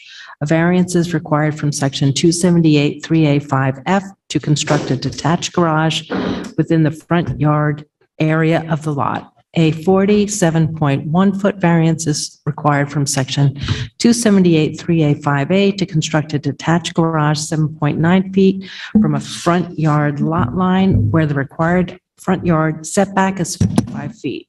A 468 square foot variance is required from section 278-3A9 to permit 10,994 square feet of coverage where the pre-existing coverage is 10,629 square feet and zoning limits coverage on this property to 10,526 square feet and any other relief necessary.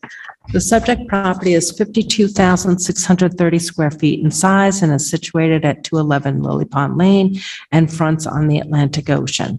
The property is located in Residence District R160 and is in FEMA flood zones VE and AE. This project is classified as a type 2 action in accordance with SECRA. Good afternoon again, members of the board. Trevor Darrell, Fleming and Darrell PLLC on behalf of the applicant, the Blatsteins. As Ms. Bennett just read, this application is to allow a single, 1.5 car detached garage to be constructed in the front yard of 211 Lily Pond Lane. This house is situate on the ocean front. We are proposing the structure to be built landward of the coastal erosion hazard line, as well as the natural features. This house has been before this board previously on variance applications for the main structure and some work that was done to the ocean side of the house, some balconies and such. But if the board is not aware, this house actually does not have any basement. It has 2 crawl spaces on either end, and it sits pre-existingly non-conforming to the GFA calculations on the lot. So any proposed additional structure or, storage area that would be attached to the main house would trigger a substantial amount of variance requests for this board. And because we would be seaward of that coastal erosion hazard line and near the bluff and the beach crest, and FEMA would be triggered and lots of other items. The proposed structure, if the board recalls, approximately 2.5 years ago, we had brought an application for a detached garage as well in a similar location, but a much more substantial proposed project. The board, had put forward some concerns, and the applicant took note of those concerns. We withdrew that application, went back to the drawing board, sharpened the pencil, as my partner used to say, and we've come back with, I think, with a much more modest request. It's a, no basement, on a slab, single, A-frame garage.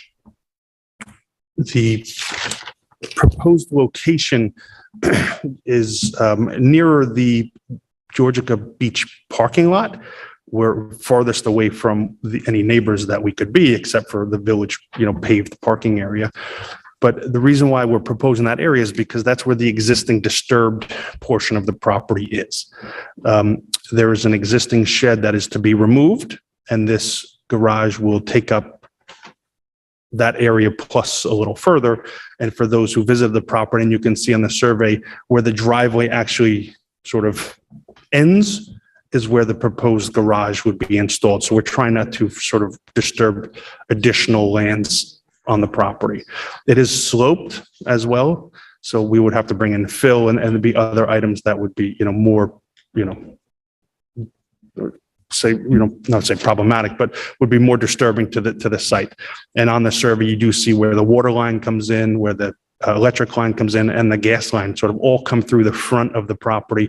So we don't have a whole lot of room to move to the east with this proposed structure. I did, and I have the architect is here, Chris DeSuno, and we did just submit up to the board a couple of renderings just to sort of give the board some ideas of what the existing shed looks like. It just sort of pops over the first one. Correct. That's number one. So number two is sort of the rendering of what we think the new garage roof will look like. That we're at 17 feet at the peak of the ridge for the garage, the proposed garage. And then we have the third picture, sort of a standalone tree, which was, just sort of thought process of if we don't want to block out the whole running of the property line. And the fourth is sort of the idea of there's an existing hedge that runs along this property line, but the applicant has it maintained and cut down yearly and as seasonably appropriate because he likes the flow of the property and having it open. But if the board wanted to see some sort of type of screening, he could allow it to grow higher and just keep it at a higher height. So we're trying to think of, if it's a concern. I don't, based on picture number 2, the rendering of just the garage alone, if it seems problematic to the board, but we sort of left that open for. The height of this fence, I assume it's a village fence. Is it a village fence, Billy, or no? I don't believe so. It's private. It's very big. Yeah, it's been there as long as I remember too. Yeah. I understand. Seemed like it's 6 feet. I got a couple of questions. Go ahead, Phil. Okay. So the existing stone driveway that's depicted on the survey will be used to access this garage, Correct. correct? No additional curb cuts, correct? No additional curb cuts, no. So thanks for the picture because I knew there was the opening there. I know the applicant rarely, if ever, uses that. Is that Rarely. Are they thinking about using that as their access point for this garage? Not that I've been made aware, no. I think that's really sort of a fire, exit. Got it. Secondary. So the architect's plans and the site plan have the garage in 2 different spots. One has it kind of angled at 24 feet, the Chris's plans, and the site plan has it 7.9 feet from the property line. The site plan is correct. Okay. And we had submitted an amended plan from Chris that mirrored that. So that should be in your file as well. I didn't, if I got it, I didn't see it. So, Yeah, Billy had noticed that as well. So we did have Chris submit those amended plans.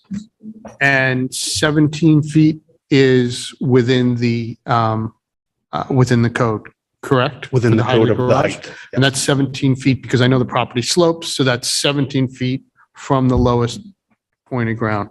Correct. And Chris can speak to that, but yes. That's my. And is this going to be a heated AC garage? My concern is that it morphs into something other than its intended use. So there's no proposed air conditioning units attached to this that I've been made aware of that are interior or exterior. You have the plans as proposed. So it's not proposed, it's going to have electric, but it's not proposed to be heated or cooled. So do you think the owner would covenant that? I do. Okay. Yeah. Those are Yeah, my I think questions. I've seen the storage space. There's very little. So there's nothing for, I don't know if you've seen the backyard, if you recall from the variance on the rear, Yes. the hammocks and the swings and the patio furniture, there's no place to put it. Those were my questions, Mr. Chairman. The permitted setback, the as of right condition for the setback is what from the property line? For a garage structure? It's a Trom, so it's 55, I think. 55. Yeah. It's 55. And if it was a true side yard? If it was a true side yard? 20. 20. I think I'd like to see just kind of a little landscape plan here to break up that line from the parking lot, if that's possible. Can we submit something to Billy? Certainly. Yeah. I mean, I mentioned the existing hedges. He wants to see what They're there. existing hedges are there. Correct. He just has them cut down to fence height every year. Okay. So we could let them grow. Yeah, just something to break up that roof line, I think.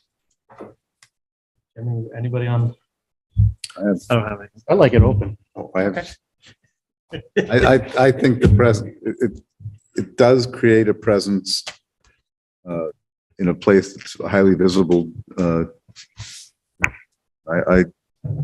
have a concern about the height. I'm not sure if the height is necessary. It's compliant. Well, but it's compliant in the location. It's not compliant in the location that it is. And as a result of being. That's why the chairman's looking for something to mitigate the visual. I understand I'm just expressing, Oh, I'm sorry.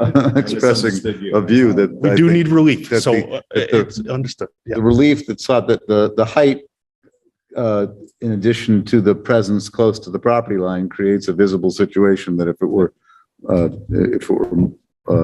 moved slightly in would be mitigated. You could also try to do it through landscaping or fencing or other mechanisms, but Okay. I do think that, and thank you for submitting this, 'cause I think it accurately presents what is the visual difference in terms of what exists now compared to what We have no issue I appreciate. submitting Thank some you, sort thank you. of additional. It's not an attempt to massage it, it presents it accurately, which We're I trying. appreciate. Thank We're you. trying. So as far as screening and 100%, and, you know, I think dropping the roof line would cause more of a architectural eye drawing than leaving it at the height where it's the, you know, sort of the structural element of it. Come back with some kind of landscaping plan to. Sure, I can submit the plan, absolutely. Yep. Look at the bottom. Yeah. Because we let it grow a couple feet over. Well, that's existing, so I mean, that's certainly, you know, we could let it go. So we'll keep the hearing open, Okay, please. sure. And December 9th. December 9, okay, perfect. Would anybody like to speak on this in the audience? Thank you.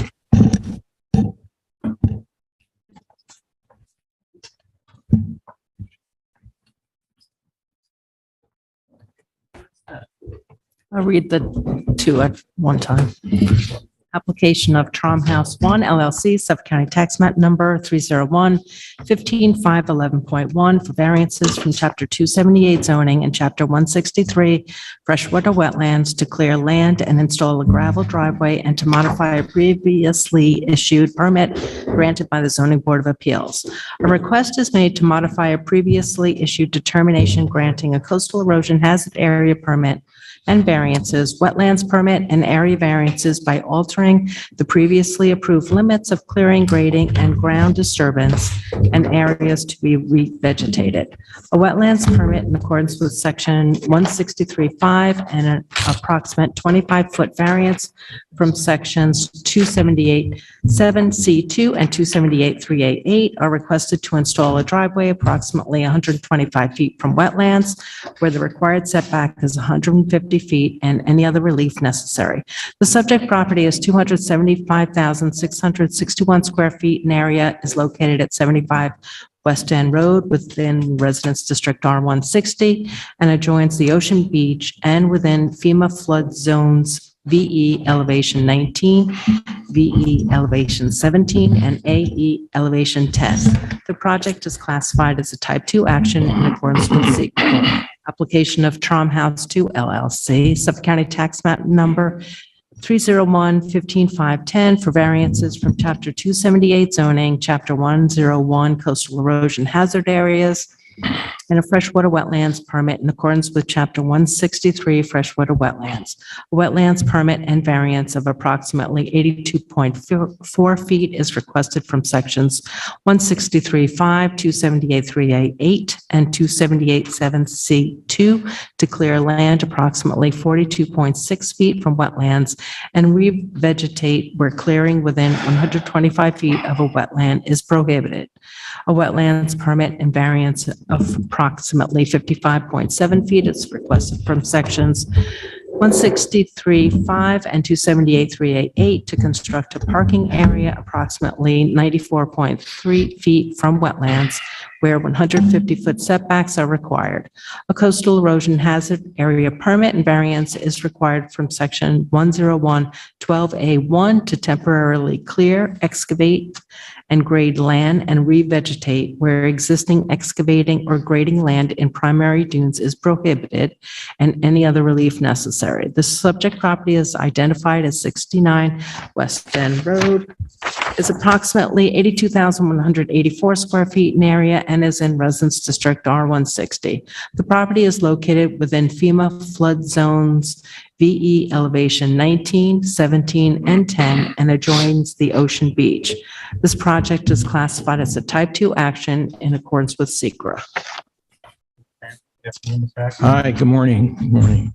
I was so looking forward to a quiet end of the day hearing. I've been through the Palm, and now unfortunately, or fortunately for me, I'm going to have to also listen to Jeff Bragman oppose this application. So I'm sorry, it's going to have to go a little bit longer than expected. Well, first of all, thank Billy again for synthesizing what we submitted, a 20-page narrative and application in 1 or 2 sentences. Obviously, we would accept Billy's recommendations set forth in his report. This is a cleanup in terms of we're reaching the end of a very extensive historical restoration of the property, One Trip property on the end of West End Road. After living in the home last year, before construction started, the clients felt that a single driveway would be more appropriate for serving this compound. And accordingly, the plan has been redrafted and modified to reflect the single driveway for access to both 75 and 69. We have a re-veg plan, which reflects a substantial gain of almost 1,000 feet of native revegetation. These plans here show you what's to be revegetated and what's to be removed to accommodate the driveway and the slight expansion of the buildable area where the tennis court and the swimming pool is going. There's a net gain of in excess of 900 square feet of revegetation. Important that we are revegetating an area of the lawn that's within coastal erosion. I think that's significant. I think it would be best if we let Jeff give whatever his objections are, and I could certainly respond to that. I have the landscape architect here available to answer any questions about the plan and the program, if that's acceptable, Mr. Chairman. I think that's fine. Thank you. Jeff.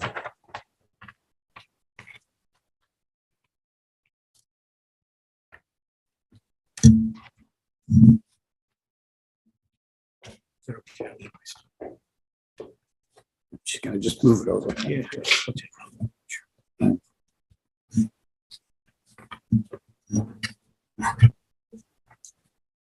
Good afternoon, Mr. Chairman and board members. I want to thank Lenny for his warm introduction.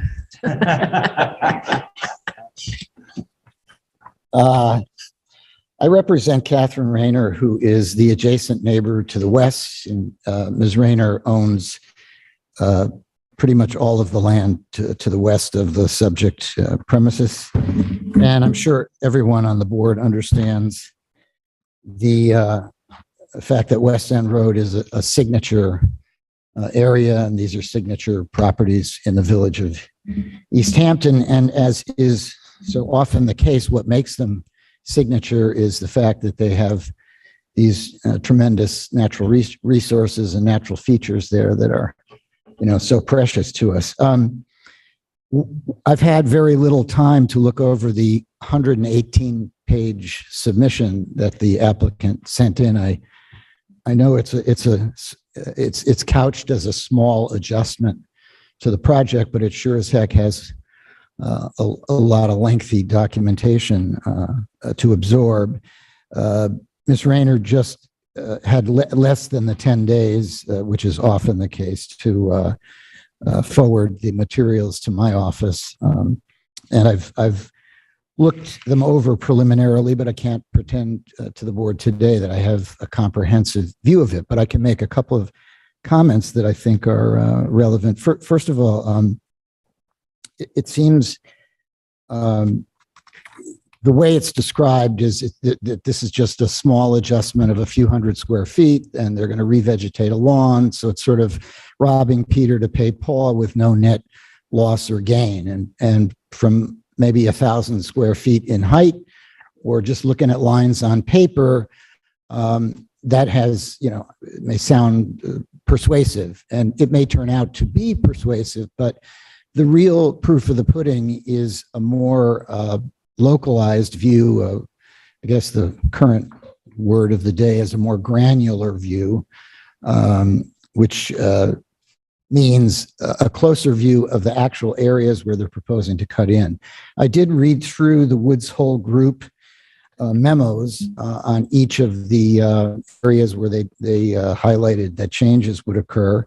I know, I'm sure you're familiar by this time, that the Woods Hole Group is not the Woods Hole Institute of fame and great renown. It's a private consulting firm like any other consulting firm. But what I noticed about it is that their analysis was somewhat cursory and conclusory, at least to my quick reading. They basically, showed the areas where landscaping and grass and planting was going to be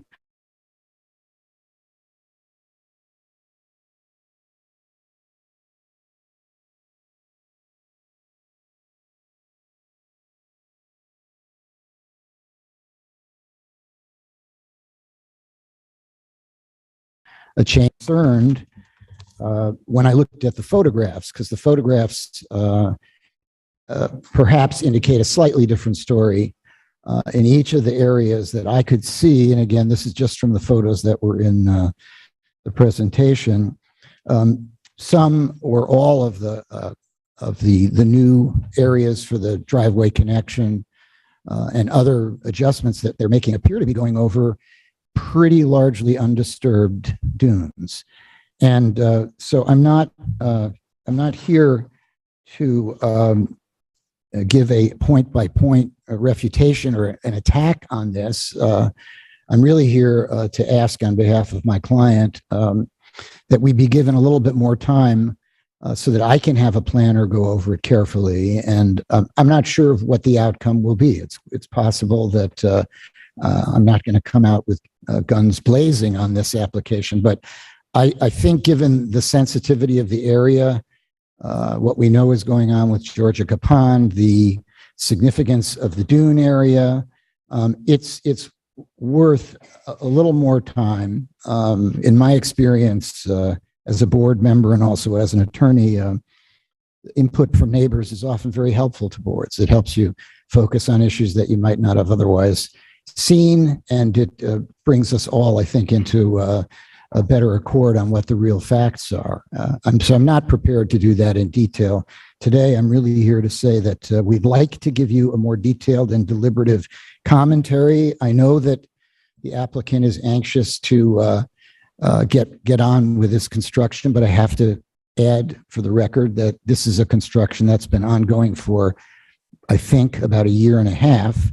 So it's not exactly the fastest construction that the neighbor has ever experienced, and it has been somewhat intrusive during that time. So I think a short adjournment is not going to make a huge difference in terms of the progress of the project. And I do think giving us a little bit of time to be able to deliberate and examine the documents more carefully and come back to you will be helpful not only to us, but to you. Sarah Davison is here today. She's with the Friends of Georgia Pond. I'm sure you all know Sarah and her commitment to the area. And we did speak about the sensitivity of the area and the need for care and caution as you make these changes. I note that there are a bunch of variances. There's a new vegetation plan. And so my request today is, less guns blazing and more asking for a little bit more time to dig into the record and come back and have a more substantive discussion with you. And that's really all I have at the moment. And I would just ask if the board could hear from Sarah Davison first before Lenny engages in the massive counterattack.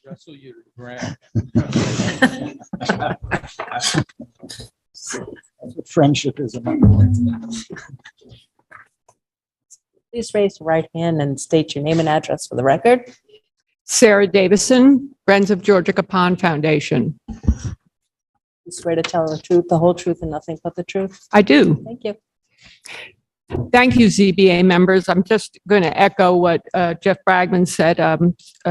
Here to represent Georgia Pond and the environment surrounding. Just want to underscore that this is a very sensitive, narrow spit of land and has unique natural resources starting at the ocean with the dune and a very intact shrubland and wetlands, then leading down to Georgia Pond, where we've been working for so long to improve the water quality. So again, don't know really what the answer is here, but I just urge you to be very deliberate and slow in your analysis of this application. Thank you so much. Thanks, sir. Thank you. Contain me, please. This application, we're on a very short leash here. We're at the end of coastal erosion. Mrs. Rayner has received notice of several prior applications. This is the first time we've heard from her. If you'd like, I can ask our landscape architect to give you a detail of what we're doing. You have Billy's report. This is unnecessary. We spend months here preparing applications, and the next hearing is going to be in December 9th. I mean, this is preposterous to ask. You should have stayed up last night and done your homework, Jeff. This is preposterous. Not even the courtesy of a phone call, fellas.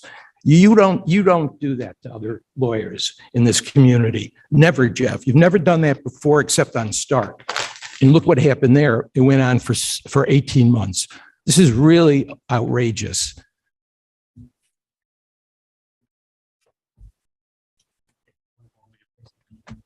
No, I don't want to waste your time here. I can bring people on. I can have Justin run through it. You've got Billy's report. There's no objection. This is de minimis here. I mean, unless any of the board members feel strongly about this. Board members, any comments on the application? I have a question. Go ahead. Sure. I saw the easement. This is about the driveways. I saw the easement over, you're going to record the easement so the vacant lot has access. And then it maybe, I'm not sure if it's you or you, is something filed that permanently abandons the access? It would be, yes, it would be a from condition. the current vacant lot. It would be a condition when we get our C of O, we'll have it certified. I submitted it previously, so council would have an opportunity to look at it. Yes. So we eliminate one Yes. 20-foot access. Which is certainly a big plus here. You may or may not know this about how far did the driveway, that driveway on that vacant lot come in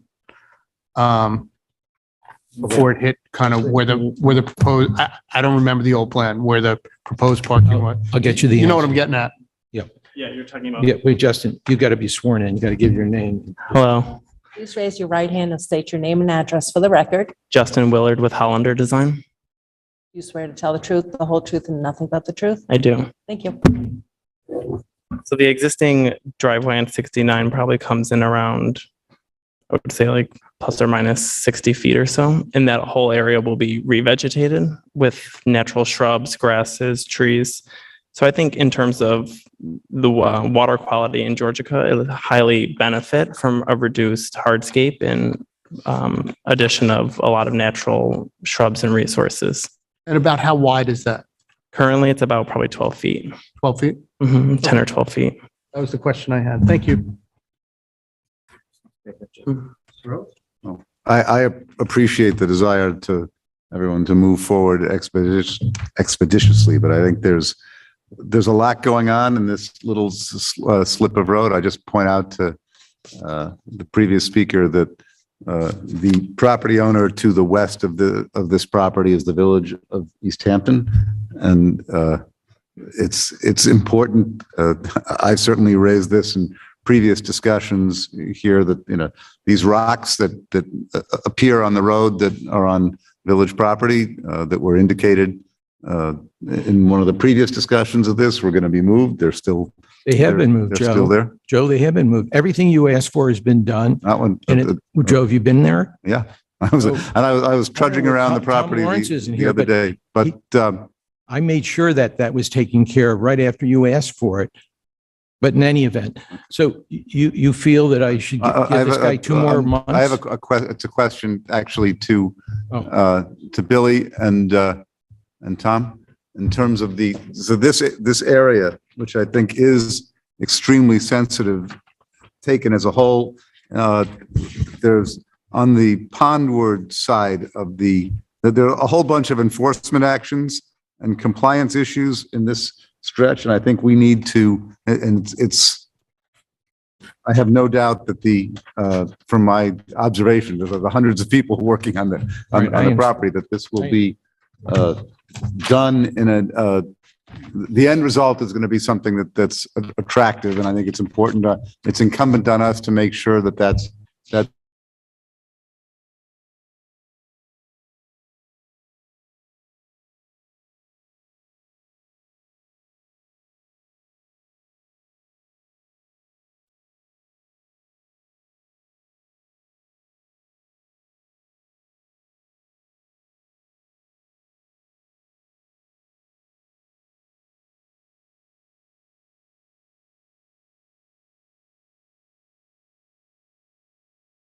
all done, but it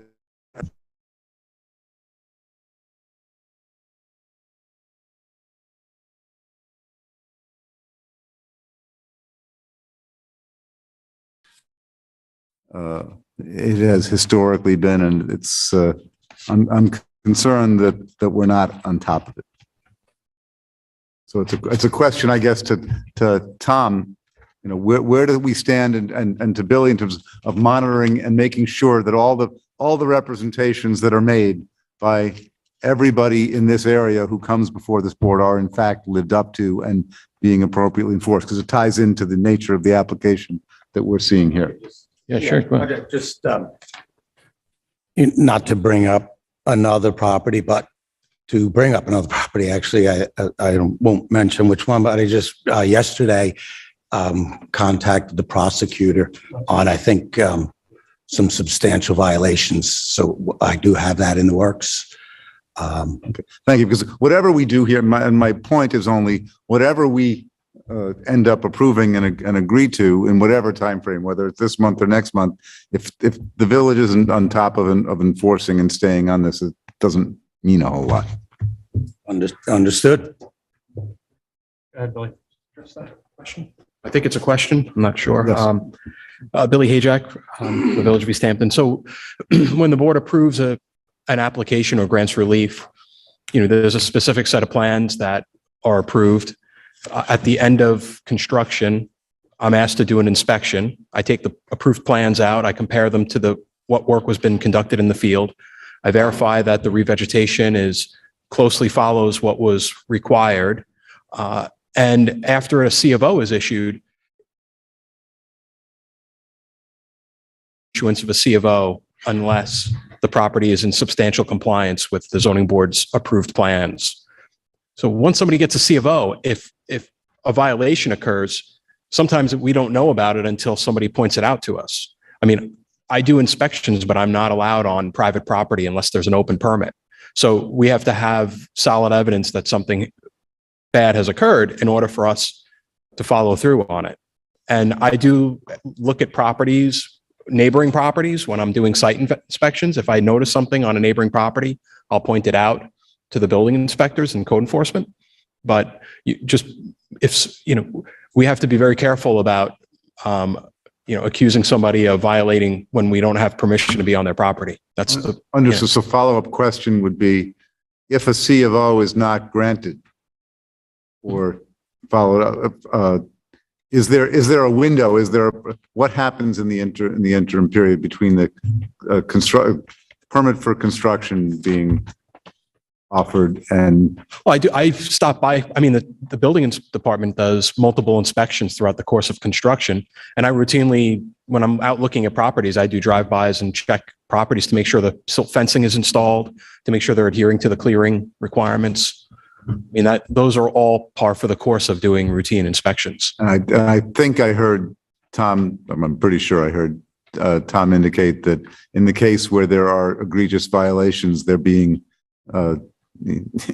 eventually we're going to be on top of Yeah, it. the one you're referring to isn't being litigated, so it's, to some degree, our hands are tied. I'll just say thank you, Billy. Nicely put, Billy. I just want to emphasize the fact that the conditions of your decisions are important to us, and that's what motivates us, or that's what our job is, to see those through. We would never knowingly, not enforce something. So if we're always willing to hear any concerns, and we do follow them through. We use the justice court, and of course there's a lot of that occurs that we're unable to see, but we do take it seriously. Yeah, I think it was more of a process question. Yeah. Thank you. Mr. Chairman, can I make a suggestion? And Vinny, I don't know if this works, but if Jeff needs 10 days to review. Chairman and I discussed this. Good. What I offered to the board for its consideration is to give Mr. Bergman 2 weeks, give you 2 weeks to respond, so That's that we'll fine. be on for decision at the next. Okay. That'd be fine. Thank you. And Joe, I'm going to look into that. I will. Because I've got to take a look at the letter that was sent by Tom. The what?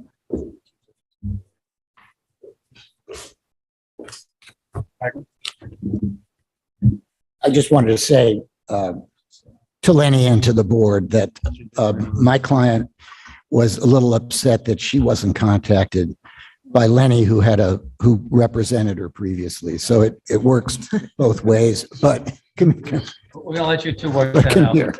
But I consider this man a friend, and I think we'll work it out. I voted for him. Wasn't enough. No, but Jeff, it all takes a phone call. It all takes a phone All call. right, Getting all very right. personal. But we're gonna keep the hearing open until December 9th. Written comment, 2 weeks each. They removed some of them. Thank you very much. And a motion to close the meeting.